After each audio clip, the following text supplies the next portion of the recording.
విన్నారు కదా మిత్రుల, దగ్గరికి వస్తే అన్నారు. అంటే మొన్ననేమో నా మీద దాడి చేయలే, దగ్గరికి వస్తుంటే పోలీసులు వచ్చారని చెప్పేసి మొన్న చెప్పి నిన్న స్పీకర్ దగ్గర పోయి ఏ విధంగా నువ్వు అబద్ధం ఆడినవు అంటే నేను నల్లిగుట్లోడు అనాలన్నా ఆడిగుట్లోడు అనన్నా, రెండిట్లలో ఏదో తేల్చుకోను.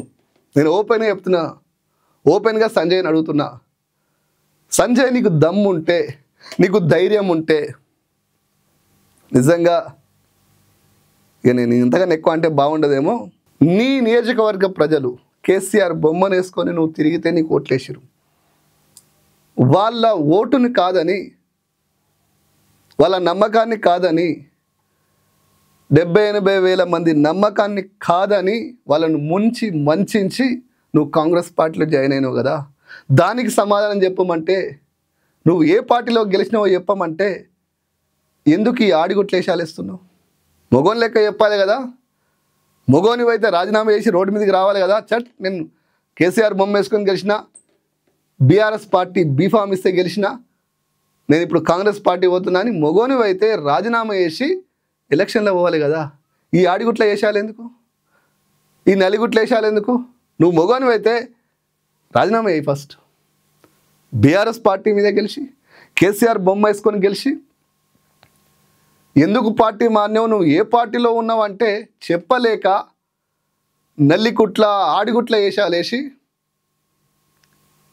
రాత్రి ఏమో నా మీద దాడి జరగలేదని తెల్లారి వేయి తెల్ల పేపర్ మీద కాగితం రాసి, నీకు సిగ్గు అనిపిస్తలేదా సంజయ్?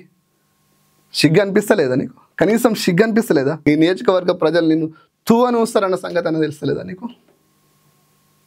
అదొదిలేసి కాంగ్రెస్ పార్టీ అధిష్టానం చెప్తే పై కౌశిక్ మీద కేసు పెట్టినావు. కౌశిక్ని తీసుకపోయి అరెస్ట్ చేస్తే చేయొచ్చు.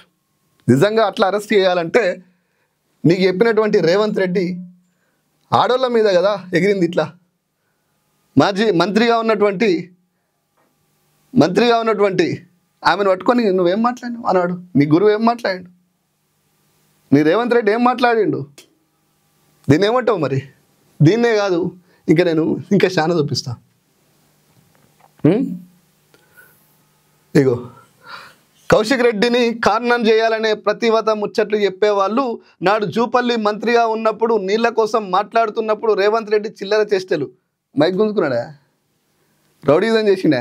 తెలంగాణ కోసం నీళ్ళ కోసం మాట్లాడుతుంటే, మంత్రిగా ఉన్నప్పుడు మాట్లాడుతుంటే మైక్ గుంజుకున్నాడా? ఆడళ్ళ మీదకి ఒక మహిళా మంత్రి మీదకి పోయిండా?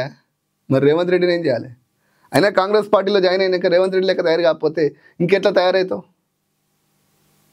కనీసం సిగ్గుండాలి కదా సంజయ్. ఇలా నువ్వు కౌశిక్ని అరెస్ట్ చేయించినా అని చెప్పేసి గర్వంగా ఫీల్ అవుతున్నావేమో, కానీ గుర్తుపెట్టుకో, రేపటి తెలంగాణ సమాజం నీ మీద ఊంచుతుంది. రేపటి సమాజం నీ మీద ఊంచుతుంది. ఇది చరిత్ర రాసిపెట్టుకో సంజయ్. నువ్వు ఎంత దిగజారుడు పనులు చేసినావో, ఎంత దుర్మార్గ పనులు చేసినావో.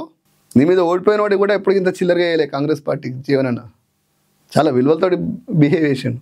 నువ్వు ఇంత చిల్లర బిహేవ్ చేస్తావని అనుకోలే. డాక్టర్ అంటే ఏదో అనుకున్నా. నువ్వు ఆర్టిస్ట్వి, డైరెక్టర్వి. ఆ నటనలను డాక్టరేట్ పొందినవు. సౌమ్యునిగా, మృదు స్వభావిగా ఉన్నట్టుగా ఆ యాక్టింగ్లో నువ్వు డాక్టరేట్ పొందినవు. నువ్వు డాక్టర్వి కాదు బిడ్డ. చాలా చెప్తా, కౌశిక్ని అరెస్ట్ చేయాల. కౌశిక్ మీద నాకేం ప్రేమ లేదు. కౌశిక్ మీద ఎప్పుడు పెద్దగా వీడియోలు కూడా వేయలే, అని పెద్దగా పట్టించుకోలే. నాకు తెలంగాణ ఉద్యమం ఇంపార్టెంట్ కాబట్టి కొట్లాడుతున్న వాడికి సపోర్ట్ చేయాలి. కొంత అత్యుత్సాహం చేయొచ్చు, కానీ ఆయన మాట్లాడిన మాటలు నిజం లేదా? ప్రభుత్వాన్ని నిలదీస్తూ కొట్లాడుతుండు. ఖచ్చితంగా స్వీకరించాలి. దీనికి అసలు కారణం ఏంటో తెలుసా మిత్రులారా?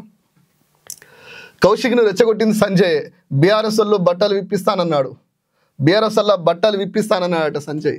నేను చెప్పిన కదా ఇంతకుముందే, నువ్వు సౌమ్యుని లెక్క నటించినవు, నటనలో డాక్టరేట్ పొందినవు డాక్టర్ సంజయ్. నీ బతికేందో రేపు చరిత్ర లెక్కించుకుంటుంది. ఇన్ని రోజులు ఒక లెక్క, ఇక నుంచి ఒక లెక్క సంజయ్. గుర్తుపెట్టుకో.